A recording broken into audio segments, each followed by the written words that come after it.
আমি কোনো মদের কারখানায় কাজ করি না, আমি একটা সিগারেট কোম্পানির কারখানায় কাজ করি। হ্যাঁ, সিগারেটের কারখানা ওই কামারহাটির কাছে অরিজিন কোম্পানিতে। যাই বলো দাদা, ওই অরিজিন সিগারেটটা না প্রচন্ড কড়া, সবাই খেতে পারে না। হবে হবে। কি বাবলু ভাই, তুমি নিট মারছো নাকি? নেশাটা একটু চড়ুক বুঝলে, তারপরে জল সব মিশিয়ে খাবো। খাও খাও, ভালো করে খাও।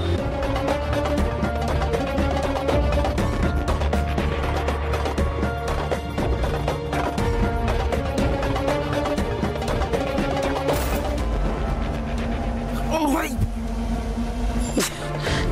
কি মিশিয়ে চনু ভাই, জ্বালা করছে।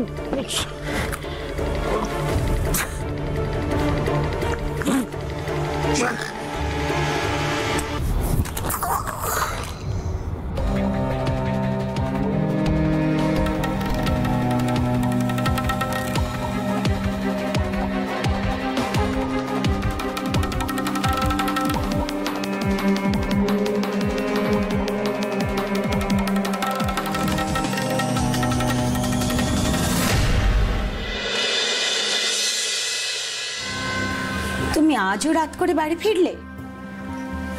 কাল থেকে আর দেরি হবে না, আজই শেষ, কালকে সন্ধ্যে সন্ধ্যে বাড়ি ফিরবো। তুমি আজও মদ খেয়ে বাড়ি ফিরেছো?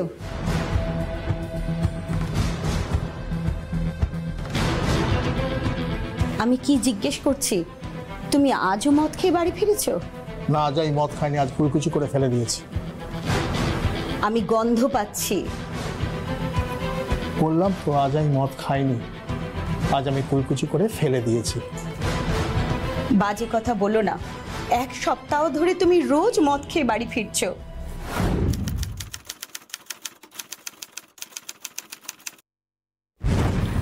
আমি সোম থেকে শুক্র এই 5 দিন ধরে শুধু মদ খেয়েছি, আজকে আর কোনো দরকার হয়নি। মানে তুমি আমাকে বোকা বানাচ্ছ? তোমাকে নয়, একজনকে বোকা বানাবার জন্য আমাকে 5 দিন ধরে মদ খেতে হয়েছে, আজকে আপনার দরকার হয়নি।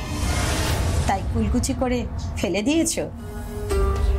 হাই কপাল, মেয়েটা একটা সপ্তাহ ধরে স্কুলে যাচ্ছে না, আর তুমি রোজ মদ খেয়ে বাড়ি ফিরছো। স্কুলে যাচ্ছে না তো কি হয়েছে, রেস্ট নিচ্ছে, এরপরে যাবে, অসুবিধাটা কোথায়?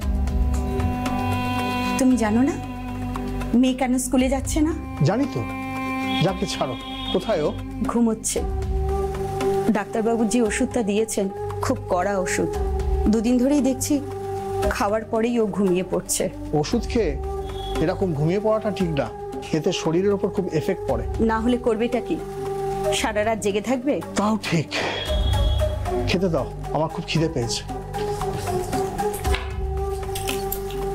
খাবারটা ঠান্ডা হয়ে গেছে, গরম করতে দিচ্ছি। সব চিন্তা তো মায়েদেরই, বাপেদের তো কোনো চিন্তাই নেই।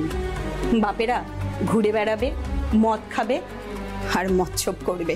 তুমি তাড়াতাড়ি খাবার গরম করো, আমি ফ্রেশ হয়ে আসছি।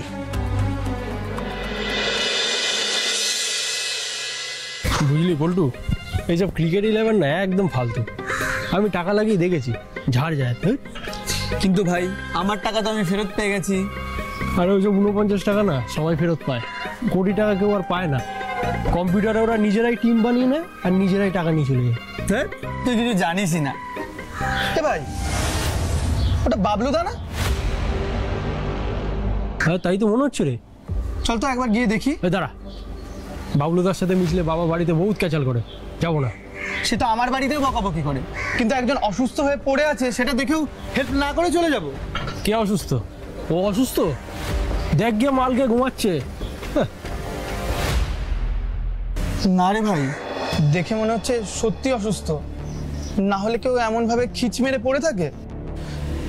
দাঁড়া একবার ডাক্তারবাবুকে ফোন করি।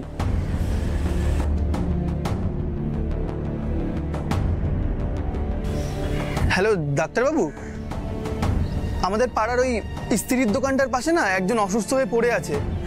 হ্যাঁ হ্যাঁ, আপনি একবার আসবেন?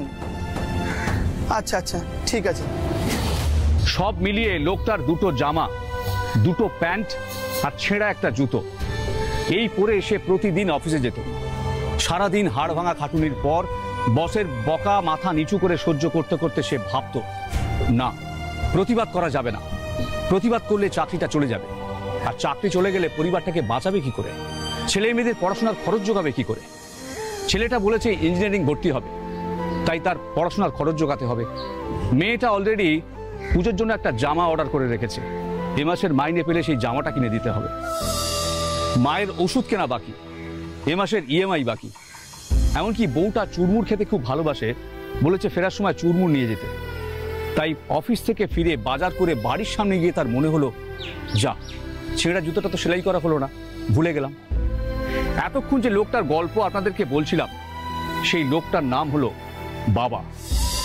নমস্কার, আমি টিটাগড় থানার অফিসার ইনচার্জ রাজা মুখার্জি। আজ আপনাদেরকে এক অন্য বাবার ঘটনা দেখাবো, যে বাবা আর 5টা বাবার মতো হলেও সে আর একটা পরিচয় নিজের সঙ্গে যুক্ত করেছে, সেটা হলো অপরাধী বাবা।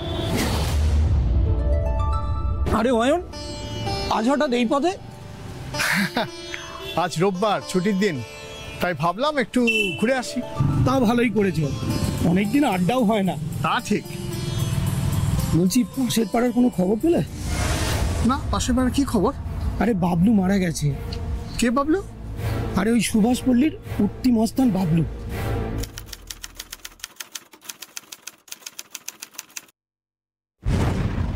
ওই নাম শুনেছি, ঠিক চিনি না। তা কিভাবে মারা গেল?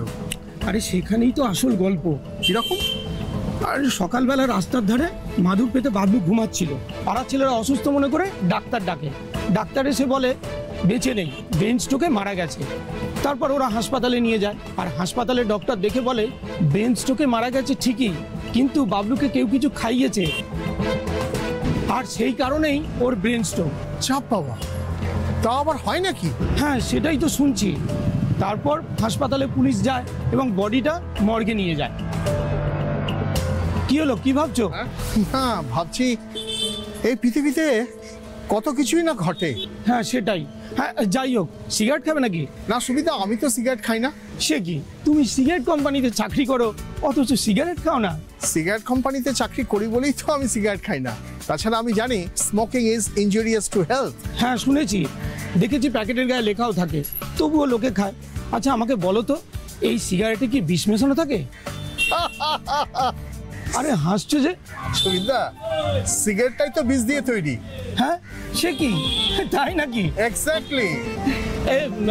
বিমলদা, আমাকে আর সিগারেট দিতে হবে না, এখানে বরণ আর 2 কাপ চা দিয়ে যাও। এই এসো, চা খাওয়া যাক।